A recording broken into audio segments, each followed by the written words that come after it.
Welcome to the Charleston Marketing Podcast, powered by the Charleston American Marketing Association, broadcasting from our home base at Charleston Radio Group.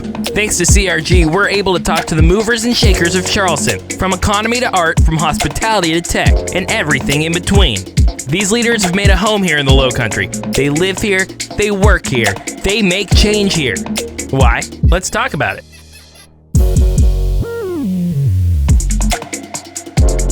I actually walked into my barber today, and he knows the guy that I know, and he said, that guy has unusual energy. No uncommon energy. About you? Yeah. Oh. And I'm like, well, that's interesting. It's just passion showing up as energy because I feel like I'm always tired. But it's just the passion you're just exudes as on energy. go. Yeah. Awesome. Well, hey, we're all exuding energy today. Hello, beautiful people. Welcome to the Charleston Marketing Podcast. Powered by the Charleston American Marketing Association. We're recording here in the Charleston Radio Group studios. Big supporters of camo. Thank you very much, Charleston Radio Group. Thank you, Tantrum, for stepping in big time, bud. Really appreciate it. You can find Tantrum at 993 The Box. I don't know, daily? Yeah. Monday through Saturday, 2 to 6. Monday through Saturday from 2 to 6. Love it. Love it. Love it. Love it. Also love my buddy DJ Jerry Feels Good with the beats in the front of this podcast. We've got a fun episode ahead of you guys. We got two of the bigger names in Charleston. I mean, if you've ever networked in Charleston, you've definitely ran into these two faces at one organization or another. That's how we know each other. Absolutely. That's all three of us know each other, right? Yeah, that's true. It's amazing, the power of networking. And then I love it too because we honestly became friends. Oh, like, yeah. We text, you and I text. Like, it's kind of cool. It's kind of cool, right? Charleston's kind of cool in that way. Hey, real quick, a shout out to Charlotte. Charlotte, we've got a lot of listeners in Charlotte. So, give them a big That's awesome. a big Hello, City. Charlotte. And we appreciate your support up there in Charlotte. Busy day today. Let's get right into it. You know me, I'm Mike Compton, president and co-founder of Roomba Advertising, GoRoomba.com, where we help companies find the soul of their brand. And I'm also your director of membership experience. Glad to be here. Thanks for joining us. I'm here with a guest co-host today. Super excited to introduce her, Katie Blomquist. You have to recognize the name if you're on LinkedIn, if you're in Charleston area. Katie, explain how you became so great. Well, thanks for having me as your co-host. Not only do I serve as the marketing director for the Charleston Marketing Association here in Charleston, but I'm the founder and executive director of the nonprofit Going Places. We give new custom bikes to whole schools of low-income kids. Crazy. And I have a social media management company called The Social Collective. Love it. How many bikes have you given away? Almost 5,000. Over how many years? 7 7 years. 5,000. Yep. Love that. And locks and helmets and bike pumps. Awesome. Good work, Katie. Thank you for doing that. Seriously. We're also joined by Ben-Jamin Toy in the house. Hello, Yeah. sir. Say hello to everybody. Great to be here. Thank you so much. All of your fans are listening right now. They will be. 3 of them. Yeah. No, you are a very well-liked gentleman here in Until Charleston. I speak truth. You do speak the truth, though, and I appreciate it. I've been on board meetings. Yes. I've been there. I've been there. Lots of fun though, Ben. You're doing a great job. Thank you so much. Here, let me give the listeners a bio of old Ben-Jamin Toy. He's a passionate, faith-driven, generous, life-loving man. Are we talking about me? Okay, yeah. You, Ben. It's all about you. It's about the guest. Daily, he strives to be a better husband and human. His mission is to be a passionate leader who avidly embraces deliberate actions to grow and harvest the best abundant fruit in himself and others. Professionally, Ben-Jamin works with elite clients spanning the globe, from well-known Fortune 500 companies to special ops forces representing 5 countries. Dang. He is the founder of On Purpose Adventures, co-owner of Nature Adventures on Shem Creek, and co-founder of Cohesion Culture. Ben, what's up, man? Yeah. Did I read that? I felt that's the verbal version. When it's just written, it's a little bit detailed. Goosebumps there too. So it's actually written in the way of I'm practicing what we preach, that connection before content. Everybody goes right into what you do. Okay. And I want to be known about who I am. Yes. I want identity first, and roll second. Well, that's why we do this the way this is, right? Absolutely. Oh man, this is going to be the best conversation ever. Where are you from, Ben? In a barn, outside of Pittsburgh, Pennsylvania. I grew out in the sticks. Farm? Basically, yep. Like with animals? Yes, horses mainly. Horses, barn cats. I know some things people like grow that. up kind of on like that plot of land, but not after. Yeah, we had horses. My mother taught people to ride horses. Oh, really? That's we cool. Stables, and then, did that for probably until around 12, and then ended up transitioning to a trailer park. Okay. So that is a big part of Been my one of those. upbringing, Yep. Uh-huh. and I actually learned a lot about life and who I was in that phase as much as I was in the outdoor scenario. But I grew up where I had a 48-hour curfew, and they didn't come checking on me until it'd been 2 days. So very different world. Okay. Well then, all right. You made it. You made it through. Yeah, I'm alive. Wait, was that back in the 90s too? Was that back in the 80s? 80s all the way, 80s all the way into 90s. Same. So my mother went to a horse college and had a really, really good friend who she stayed in touch with. And every 1 month of most of my summers growing up, I would get taken down to horse country in Virginia, Northern Virginia, and just get dropped off for a month. Oh. And so this friend who was busy running the barn and giving lessons was in charge of me. Yes. So did you ride horses a lot? I've Yes, never heard. yep. Do you still love I- horses? I mean, I love horses. I haven't still ridden ride? in a while, but grew up riding, had ponies. My mother used to meet me at the end of the road with a horse or a pony. Oh my gosh. Wow. I learned how to vault, which is gymnastics on horseback.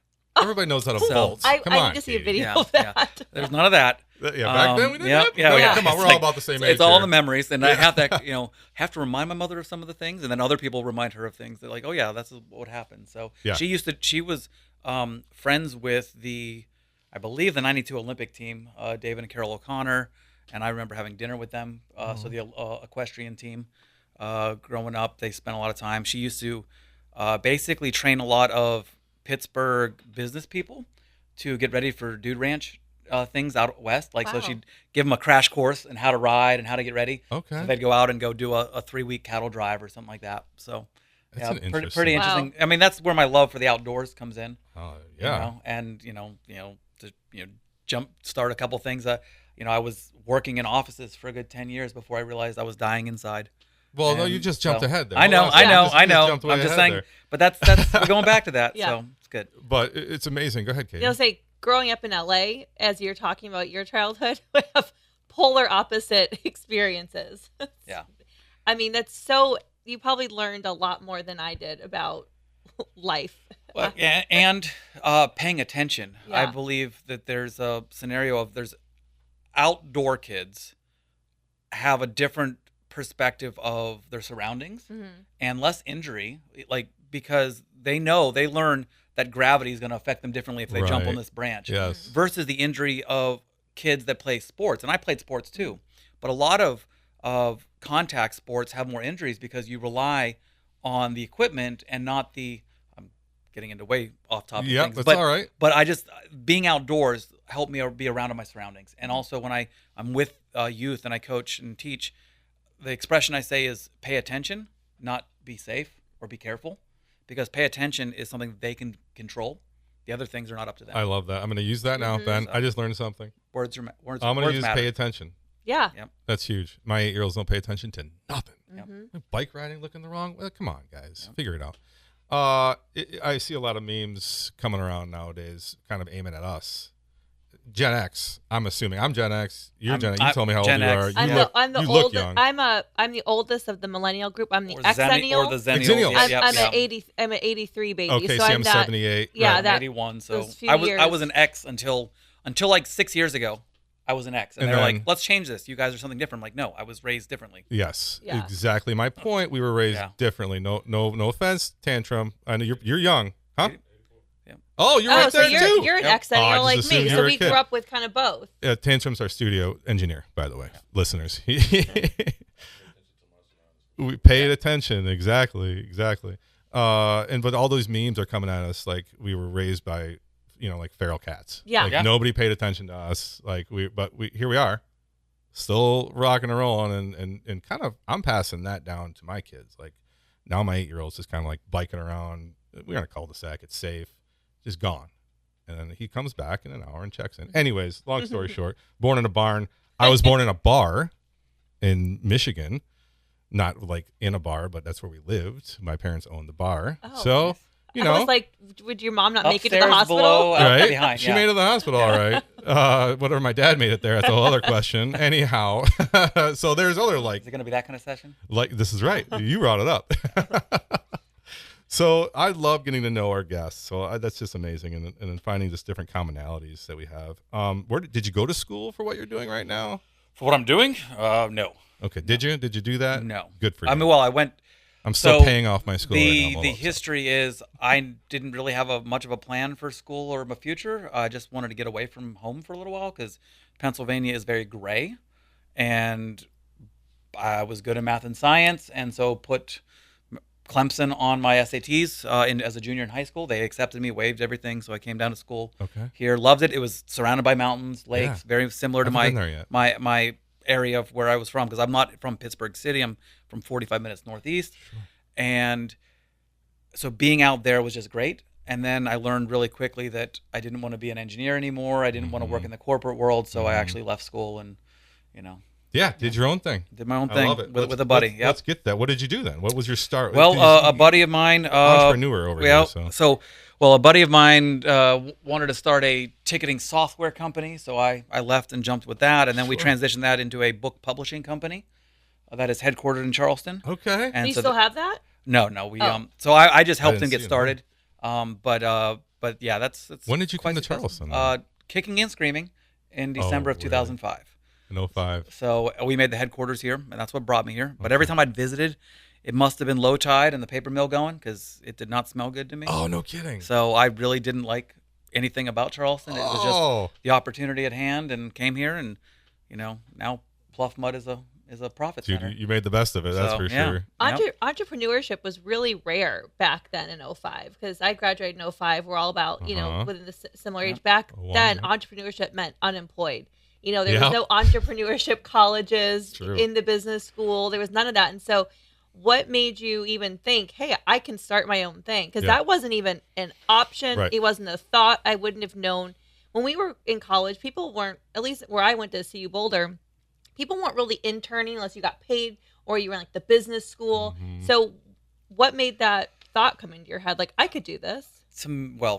I have different thoughts on the fact that entrepreneurship can't be taught, but that's a whole other topic. I see that. Sure it can. Behavior, the mindset that can't be changed. The ambition. right. The ambition, all Yeah. that. You can Right. you can teach business skills, but not Yeah. The intrinsic, the like, stuff, right? motivation. And that's where this comes from. Is my grandfather owned restaurants. Okay. My mother was self-employed, but those were both self-employment examples. So I've had that example, but I also saw things that I didn't like doing, where my grandfather was tethered, couldn't leave 45 minutes away. My mother was tied to eventually a dog kennel, things like that. Very successful, good income, good money. But so when I wanted to make some changes, I wanted to make a lifestyle engineering choice, because then I was employed technically for those other companies, and then my on my own didn't start again until 2011. But mindset wise, I've just gone to my own drummer for a while. So That's awesome. Yeah, it sounds like it, because you kind of were. Your mom just, hey, Yeah, pretty go much, find yeah. that drum and well, figure it okay. out. So part of that is the entrepreneur spirit. When you, being asked when I started this, I would say sales and entrepreneurship are very uniquely intertwined in some cases. You have to. And I was dropped off at neighborhoods with the candy bar you did that. thing. Yeah. And I was always top salesperson at 8-9 years old. No. My mother, she wouldn't let me back in the car until I'd gone through 5 cases. She would ask for way more cases than anybody else ever. And I just thought that was what we were supposed to do, was sell all those, and I'd always sell all of them. Did she give you any tips? Or you just I kind of figured it out? No, I just learned that. I mean, that's where I learned that being told no was not a big deal. I also learned how to get yeses, but perseverance. And then in the trailer park, I actually learned I had a lawn care business, and then those people became the ones I shoveled snow for. So I love snow days. Everybody else got to sleep in. I was up at 6 a.m. shoveling snow, making money White before gold. everybody else went to work. White gold, baby. That's awesome. So you were just making money since the very beginning. Trying to be an entrepreneur, and I love that. So you were kicking and screaming coming to Charleston. The first person I've talked to that said that, by the way. Same. And I really like that. I like to hear Same. that. It's refreshing to hear that. It really is. Didn't pick it off a map like some people. Like, oh, I just want to go there. Was it the software company that was the corporate job that you were speaking of? That you were Well, it was a locked in? startup. So I worked for an automotive company in the upstate of South Carolina, and that's where I realized that corporate wasn't going to be for me. And I realized that I was going to be willing to change. And I met a guy that was actually doing a study abroad. I moved into his dorm room, and that's how we connected. And that's where that business started. And did that for a couple years, and then decided it was time to move on. Yeah. Did that. And then what? And then what happened? Lived for a year on my silver proceeds. Okay. I bought a whole bunch of silver at $11 an ounce and sold it at 46 an ounce. And so I lived for a year. So that's not a joke. He's not dead a joke. serious, listeners. I love that. Man of mystery over that here. was 2008. You're an onion then. And then digital screen advertising. So before we had the tech with iPads and tablets with GPS, we put digital screens in the backs of rickshaws and pedicabs. Okay. With lots of batteries, so it really made them pedal a lot harder. So emerging technology, we had screens at all the different resorts and all that. Did that for a little while. Then I went to container freight trucking sales. And this is all in the Charleston area? All in Charleston. And how old are you? 42. Not now, buddy. Oh. How old are you then? Oh, so 10 years. I mean, that was late 20s into early 30s. Mm-hmm. Hustling. Yeah. So cool. And then on purpose, where does this come into play? Because it's such a great mission and a purpose. Yeah. See what it is there. I heard it. Talk about it. How did it begin? And which came first, Yeah. this or Nature Adventures? Well, Good so question. Nature Adventures is roughly a 26-year-old company. Oh, boy. On Purpose is one that I started in 2011. My wife and I started working at Nature Adventures part-time in 2013 because I was so successful that I had no money. And then my wife and I were able to purchase the company in 2017. And also, at some point, I want to know about where your wife comes into the picture, how you had her Sure thing. here. Yep. I know she plays a big part in your businesses. Yep.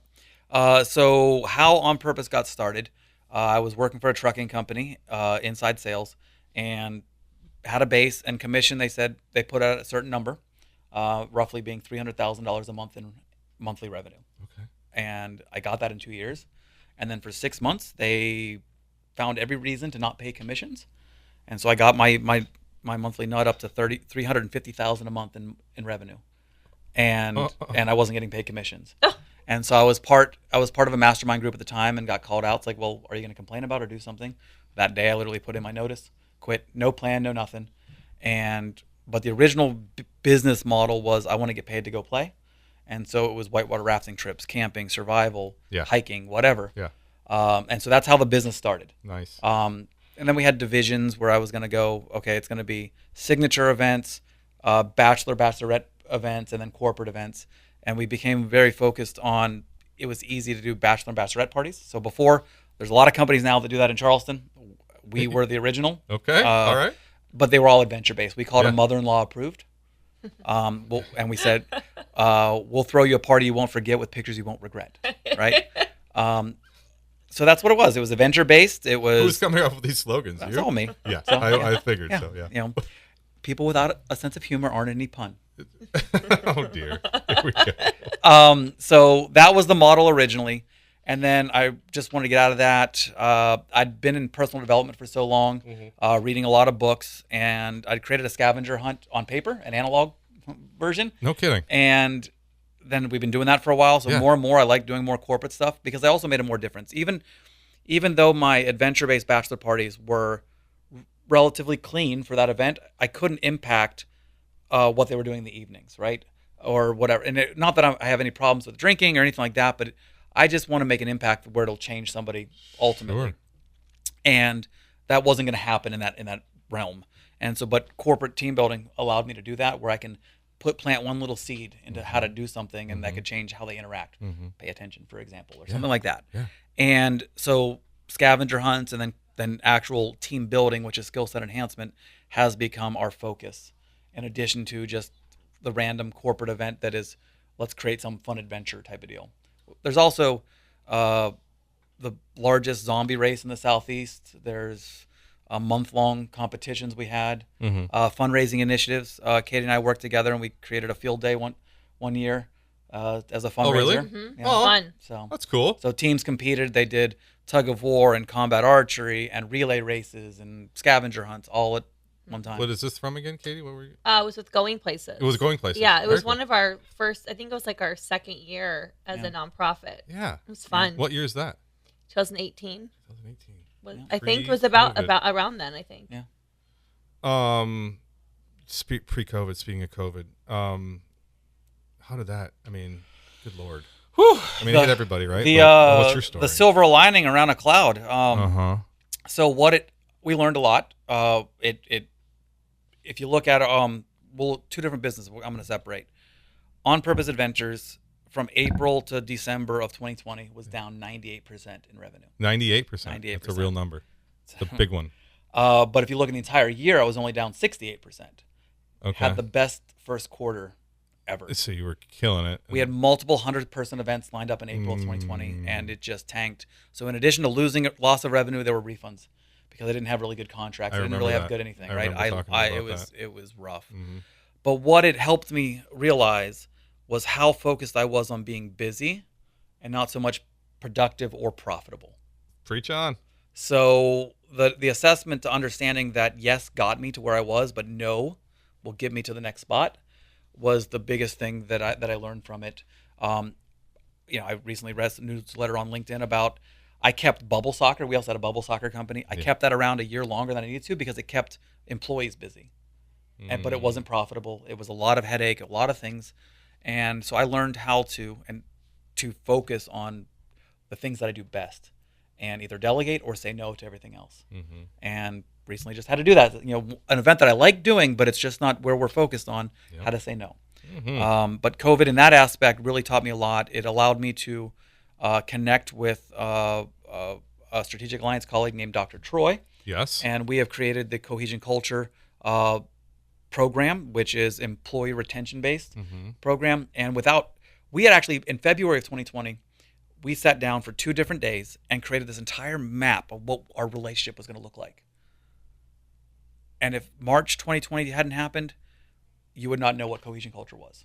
I don't feel that what we created was worth anything. I mean, to some degree, because what it morphed into because of the need for the hybrid teaching, the online teaching, and then we created a course with it. And all this stuff was because of the forced innovation that a lockdown and remote work Talk about created. a blessing in disguise. Absolutely. And for Nature Adventure side of things, we were shut down for 2 weeks based on state mandates.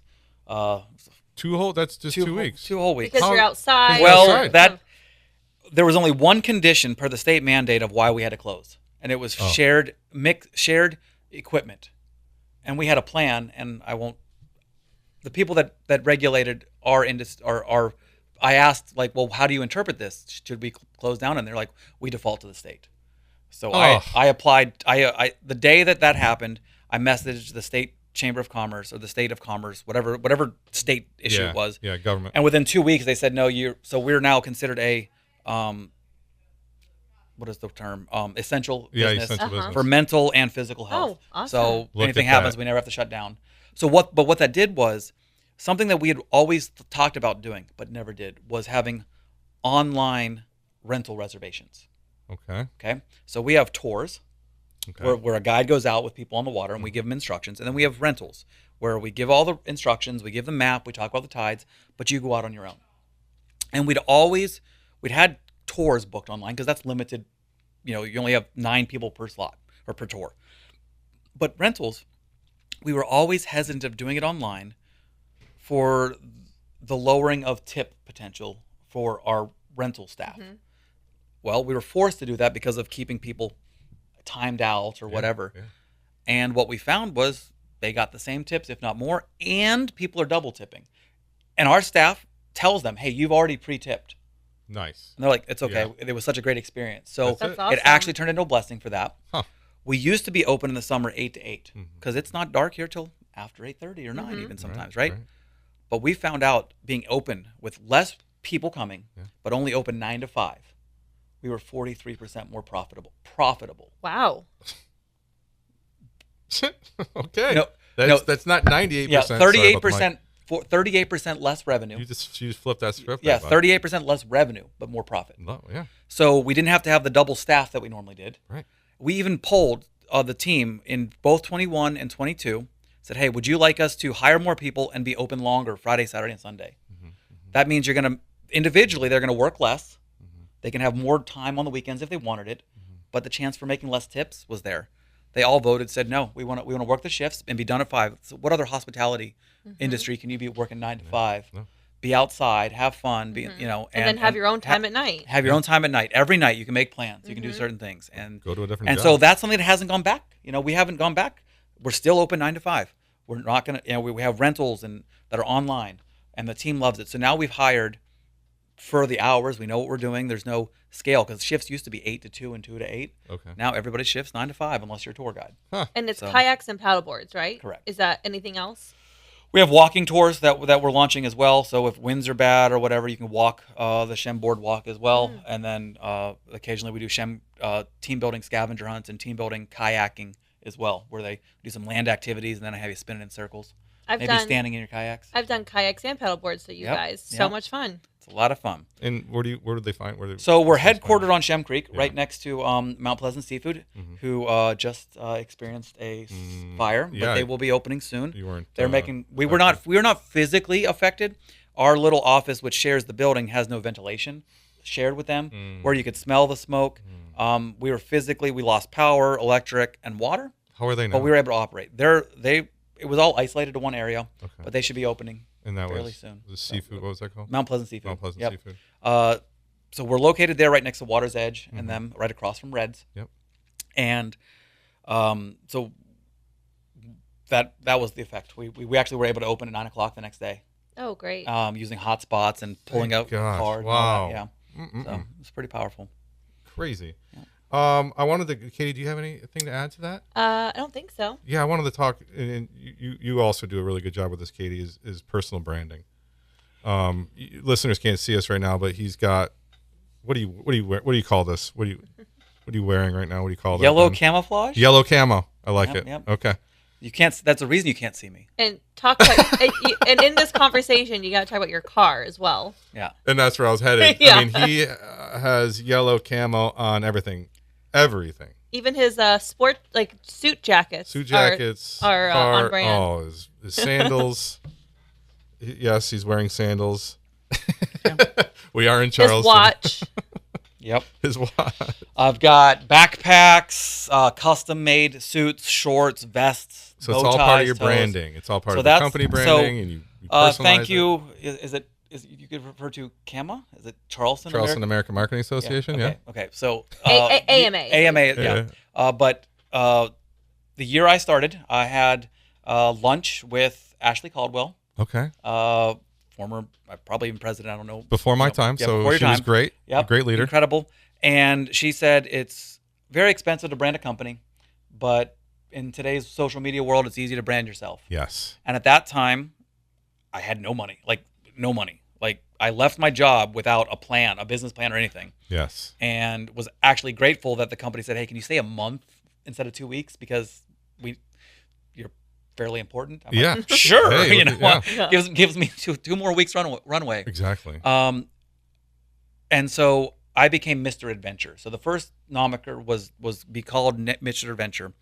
And I went on everybody knew that. Every time something crazy would go viral on Facebook or social media, it would get sent to me 30 times. They just knew me as Mr. Adventure. Huh. And that really was powerful because everybody thought of me that way. Yeah. The yellow camo actually didn't come around until a couple years later. The actual look for facilitation was regular camo pants or digital camo and then some sort of graphic t-shirt that said alarm clocks are evil or entrepreneur or something like that. Yeah. I just wanted something unique because I didn't want to have any stolen valor questions or anything like that. Right. And then one day I was back home in Pennsylvania and walked into a thrift store and saw a yellow camo pair of BDUs pants, military pants. I'm like, that just spoke to me. And then from there, it's surprisingly easy to get yellow camo product. And I've seen a lot of it, and we get, I have a manager at Nature Ventures every Christmas that gives me something new, the watch, the backpacks, the hats, all this. And so it's been pretty easy to do that. But that's where I understand I'm actually an introvert. And while a lot of people, that's shocking, Yes. I energize by being alone, and I don't want to go out and connect with a lot of people, and I don't want to do things. The yellow camo brings people to me. It is the conversation starter. Oh. It literally has brought us business. That's awesome. Someone saw the watch and said, I got to ask about that. Like, so now the great thing is I don't have to wear the yellow camo t-shirt or anything else. I'm always on brand company-wise because of that. But that's where I separate also the personal brand now from the business brand, because I used to be more of the one that talked on social media and all that, and I just don't want to. I don't want to be behind.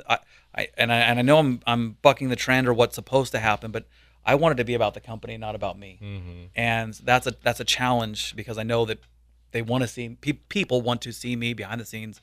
So I'm figuring out what that looks like.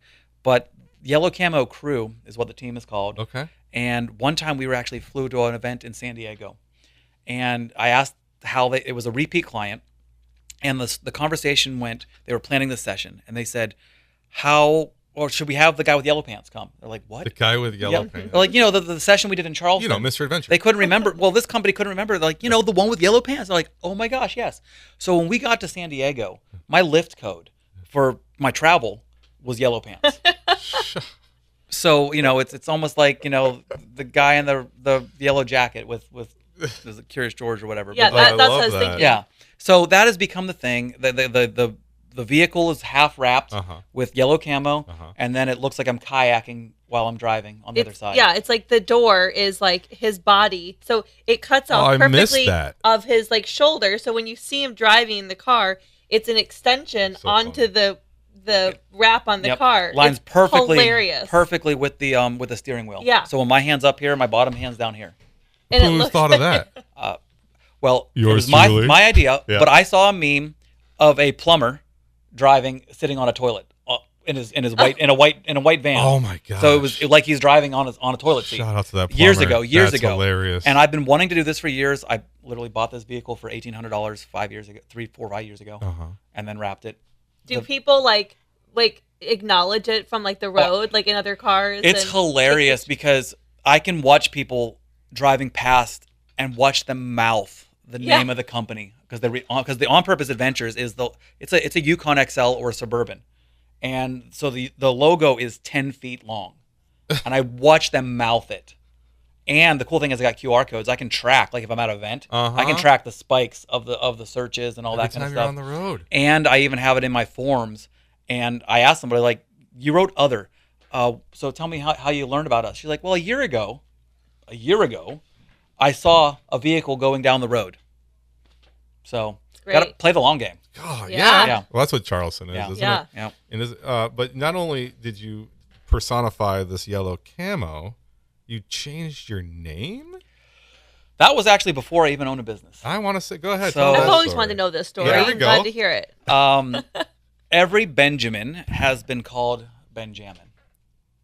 I just took advantage of it. Okay, you just went with it. I just threw a dash in there, capitalized the J, which also brings up the conversation point. They see it, they see me speaking, they're like, is it Ben-Jamin? Ben-Yamin? Is it your middle name? Yes. Because I actually know a guy named Jamin and a guy named Jamin. So they're Benjamins, but they chose to go with that as their name. So because you think you only have Ben. I was a Benji. I'm still, when I go back home, it's a Benji, right? Okay, Benny. Yeah. And for one group of people, I'm Dover. Oh. Ben Dover. I get it now. I just got it. It was an ex-girlfriend, right? So he just blankly looked at me for a little while. You're gonna get it. So Ben-Jamin became a thing because if you search, my last name is Toy, Toy. Mm-hmm. If you were to search Ben-Jamin Toy, you will never find me. Benjamin is so common. Mm-hmm. Toys are things. Sure. You throw the dash in there, my social profile comes up, and that was actually a thing I did before On Purpose. That was I was always doing side hustles. I was a sales guy, so I wanted my stuff to show up, and that's how I got around it. So I have the domains, I have with the dashes in them, all that kind of stuff. Yeah. And how perfect your last name is Toy, and your companies are all fun. It's just with a last perfectly. name like Toy. How could I ever be expected to grow up? Right. Yes. Right. I love it, Benjamin. This is so much fun. I can't call you Benjamin. No, can it's I? Ben-Jamin. To show my age, I will respond to anything except late for dinner. Oh my gosh. So for anybody else, it's a very old joke. You can, yeah, right. You don't want to explain the jokes, and they're not funny. You can go, listeners. You can go to our YouTube channel and see the video. I'll get some B-roll of the truck. Yes. And I got to see it again because I did film a little bit of it earlier. You gotta get him in it. I didn't even notice. I didn't even know. That's so funny. It's the best. He didn't pay attention. Pay Or he was on the attention. passenger Well, I side. didn't know to No, pay he- no, he- attention he was before. Oh. Yeah. It's not as good of branding as I thought, though. Why not? Oh no! I was on my way here. Yeah, give me a break. It was a second. Wait till you see him sitting in it. It's Yes. unbelievable. Can't wait. Yes. Well, and again, go to our YouTube channel and find that out. What's up, Ben? What do you got? I love. I'm sitting in traffic and I can see kids Oh. on my left side, and they just start pointing and all this kind of Yeah. stuff. And wind my window down, and they absolutely love it. Wow, I bet. And that's great that it's working. Like Yeah. you see it working. So there's a note, listeners. Like Rap. I mean, honestly, rap is one of the best marketing things that I've ever done. I should get one of me on a bike. It was $3,000 to awesome. wrap my vehicle, and it has been worth multiple times $300 that. to wrap it. $3,000. $3,000. Oh my god, yeah. $3,000 to wrap your video. I was like, whoa, that's cheap. $3,000 is perfect. Who was your vendor? Can you get a shout out to your vendor? Yeah, Rap Star in Rap North Star. Charleston. Look at that. They did a great All job. right, Rap Star. Yep. You can do some sponsorships, Rap Star. Okay, how about Yes. that? We love giving vendor shout outs here anyways. We love giving Charleston shout outs here. Dr. Troy did an interview with him not too long ago on the Mount Pleasant Chamber podcast. I'm not sure if that's going to be launched just yet when this gets launched, but listeners can look out for that one. He was a special person. He's a special person.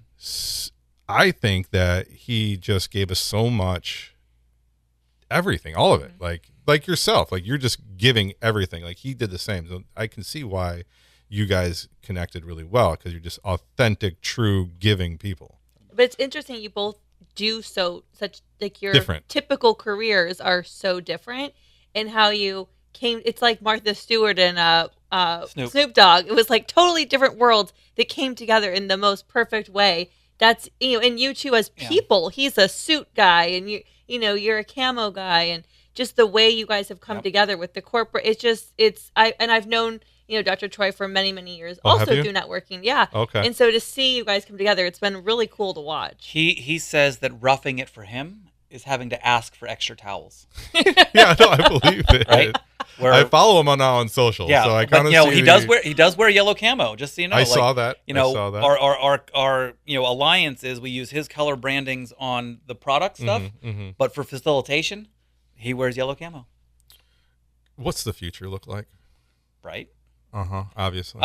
You got to have plans, though, yeah. right? I know you got plans. So, it's interesting finding out the different markets that we serve. I was going to say you're growing into different markets. On Purpose Adventures, I have two distinct markets. One is direct to businesses, and then one is to event planners that I work with. Okay. And the event planners plan for other companies, conferences, things like that. The end client could do the same activity, but I'm selling two different things. I love working with everybody, but our way to expand is working through event planners or hotels or destination management companies. Yeah. Our data, our feelers out there is that the corporate market, corporate visiting market to Charleston is on its way down. Okay. I'm not. It's a hot topic. Hot topic. Hotel rates here have increased to the point that larger groups cannot come here, and so they are going to Greenville or other markets that are beautiful and less expensive. And so we have my office team, and I have facilitators in Greenville, and I'm expanding in Greenville. We have been working with conferences up there. Yeah. And got to go where the people are. I mean, some of the nicest hotels up there are half of the rates here. Wow. Yeah. So from that market, that's where we're chasing that. For Nature Adventures, we're doing a lot more affiliate type stuff. We've let off the rein. We were reducing the amount of people we put on the water, and now we've got a really, really good staff this year that we're going to be able to serve more people this year. We've actually throttled back for the last 3 years. So, the water. Yeah. That's a great, like the environment. Has it changed? Has the water been less? Has it been warm? Like what's going on there? Because you're affected there too. Yeah. So that's got to be hard on your business. Yep. Right. Shem Creek is a beloved historical place and sometimes gets a lot of bad publicity for some water quality things. And you're on boards though too. Like paddle fighting boards. Yeah, we're on hospitality boards. Yeah. Was on the Shem Creek task force. Okay. But on the water quality thing, the Charleston Waterkeeper has done a great job at bringing awareness to certain things. But a lot of times the news hears there are 3 different spots where they test for water quality at Shem. Okay. And the floating dock and the boat launch area pass 75, 85% of the time. The one that doesn't pass is way, way, way up the creek where nobody actually paddles. It's the old neighborhoods and all that. So Shem Creek is a great place to be on water. Sometimes there's boat stuff and all that kind of stuff, but for the most part, it is gorgeous. We're not actually doing swimming tours, contrary to popular belief. Not doing swimming, but that's what the advisements are for. Secondary contact, not that big of a deal, but we have a great ecosystem here. Yeah. How far out do you go with the kayaks? Well, we are headquartered in Shem. We go all to, depending on how long the tour is, Crab Bank Island. We go to Pitt Street. Go up the intercoastal a little bit. Sweet. We have trailers. We go up and down into the Francis Marion areas with a sister company that actually has the permit out there. We go down to the Ace Basin, which is the Ashepoo, Combahee, and Edisto River Basin. No idea what you're talking about. I want to go. It is named one of the last great places on Earth. Are you what? By the Nature Conservancy. Wow. It is absolutely gorgeous. If you've Repeat, never been to the Ace Basin. Ace so Basin. just past when you're getting out of Ravenel, past West Ashley south, Okay. you start entering that Ace Basin, which is an estuary. So it's a breeding ground for a lot of the bigger creatures out in the ocean come in there to have their young because it's safer. And you got the Edisto River, going into it, and then the Combahee and the Ashepoo all joining forces. And you've gotten to know a lot of the dolphins that are. You guys name them, right? Yeah. You told me you've named We've them. named some. You really That's are familiar fun. with We them. know the dorsal fin cuts and markings and stuff like that. We have Clipper, which is one that has it cut off. Oh. Notch has a pretty good notch in it. So there's a name for one of the great egrets that attends the boardwalk named Henry. And, that's my favorite. Henry doesn't leave. Like you could walk and almost pet him. He's like, I'm gonna go get that food. You bring up your catch while you're fishing. He eats it. He waits. He actually waits for you to get the hook out, and then he'll jump on it. So smart. It's a fun environment. Your business names, they all have reasons for why they're. Are you naming them? Are you have a team? And then talk about the stories behind it, like why did you name them On Purpose Adventures? Why did you go Cohesion Culture, and what is cohesion? Yep. Sure. On Purpose Adventures, became the mindset of my desire for intentionality in thought, word, and action. Okay. And wanting to make a difference. One of the first events I did, we had 40 people at a whitewater rafting trip, and we happened to be at a state park. State parks didn't allow drinking. At the time, I was not even 30 at this point, and a guy who was in his late 30s came up to me and said, "This is the first weekend that I can recall since I was 16 where I haven't been hammered at least one night. I had more fun, I remember it, and I made some friends." And so that's where I knew that I could make a difference. Now, I have no problem with drinking, but I like showing people that you can have experiences without other influences. Like the experience itself, mindset-wise and all that, could be incredibly entertaining. But also on purpose in your conversations to people, how you interact with people. Nature Adventures has been that before me, but we could have renamed it, and we kept it because the adventure name. We are actually tied, so this is the marketing one. We are tied. We rebranded it, and it actually has, both companies have adventure font as the word adventure. I thought so. They're tied. They're tied together via font. Sure. Perfect. Right. Cohesion Culture is a part of Dr. Troy's best-selling title book, Cohesion Culture: Proven Principles to Retain Your Top Talent. Okay. But when you have the compass in it, so here's the joining of the things. In 2020, I had a rebrand and actually created my new On Purpose Adventures logo, which has a compass, which is our logo mark now. And that logo mark has been a big part of what we do because I can change the colors of it and put it in the names of things. And so the naming of Cohesion Culture, when it has the compass in the Cohesion Culture as the second O in cohesion, that indicates the joint product of Troy and I. All right. Yeah. He's the author of the book. Yeah. He speaks on it. But anything with that logo The compass is us. Love it. And we have products for executives all the way down to individual contributors. So everything is about that. And our online course is called the Cohesion Culture Camp.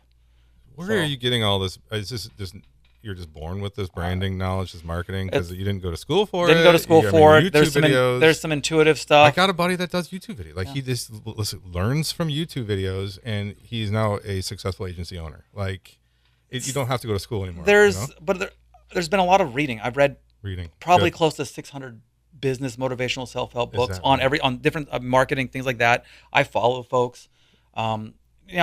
I do a lot of stuff that's wrong. I do a lot of stuff that just feels right, and I'm like, that back end I should have done that a little differently. Yeah, that's important. The fail is important. But for the most part, I haven't done well up until now. Yeah. I haven't been a follow the path of anybody.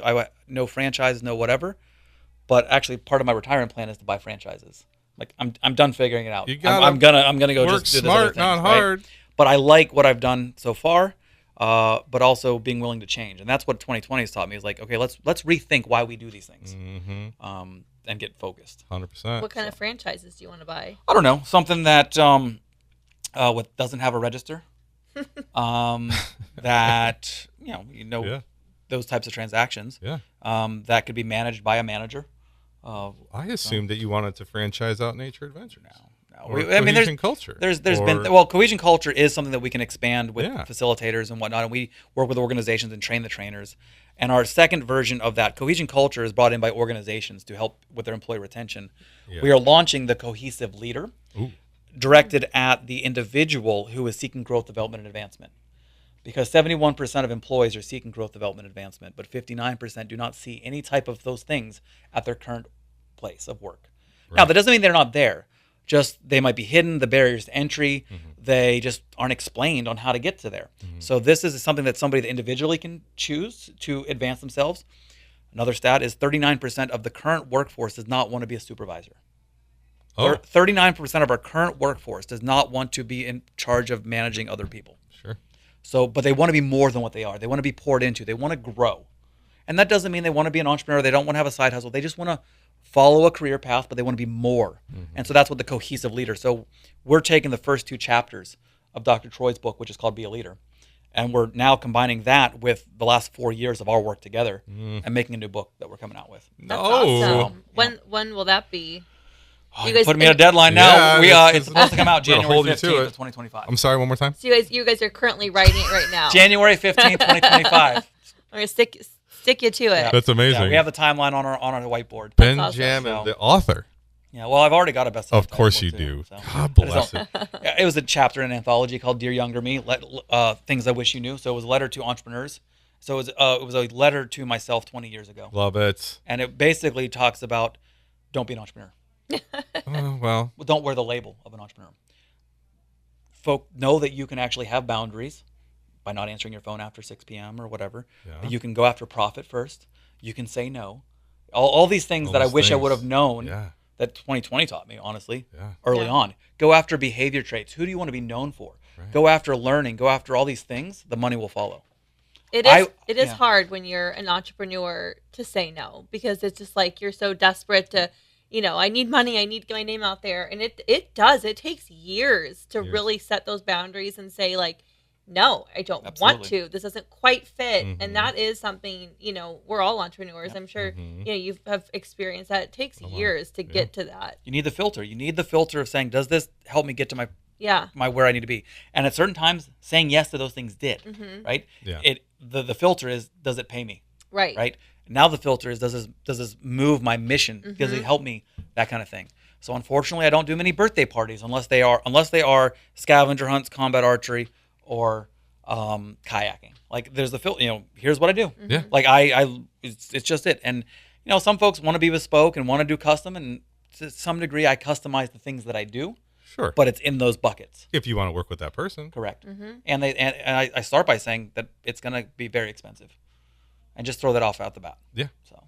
Well, whatever you're doing, Ben-Jamin Toy is awesome. And it's working. Keep it up. I mean, everyone in Charleston's heard of one of these companies. Yeah, exactly. Thanks for your time. Yeah, thanks for having me. This is fun getting to know you even more. I know, right? This is why I love these podcasts. Yeah. You get to know the people, Yeah. you get to know the Charlestonians that live around us, man. Yeah. There's some really cool people. So you were real quick. We're gonna close up here, but you were kicking and screaming to move here. You're still here, and you're still smiling, and you have a wife. Yes. So are you still kicking and screaming? Do you like Charleston? I absolutely love Charleston. Yeah, there we go. I have an affair with Greenville. Oh, all right. I love Greenville.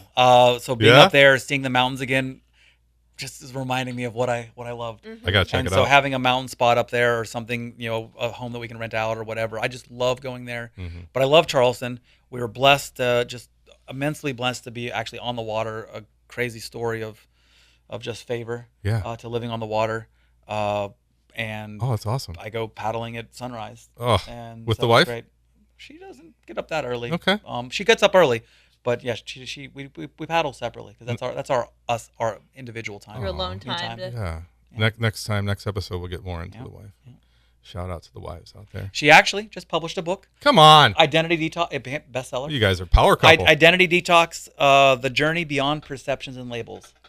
Wow. Yep. You guys are deep. You With- just stay up all night. Within just, a like, within a talking. week or within a day, she was actually getting messages from people she didn't know I of bet. how much that book empowered her. That's or amazing. empowered them. It's incredible. Well, congratulations, man. Yeah. Awesome. Thanks for being here again, Ben. Thank Katie, you did great, by Thanks. the way. Thanks for having me. I'm glad I could jump in and be co-host. Yeah. Jumped right in. No problem. Before we leave, we need to also thank our sponsors, Charleston Radio Group Studios, Jerry Feels Good for the beats, and the American Marketing Association. Thanks to Tantrum, DJ Tantrum, for stepping in on the engineering booth. And thanks to Katie and Ben for their time. If you want to be on our show or sponsor our show, hello, email us at podcast@charlestonama.org, and we'll get right back to you. Until next time, Charleston, thanks.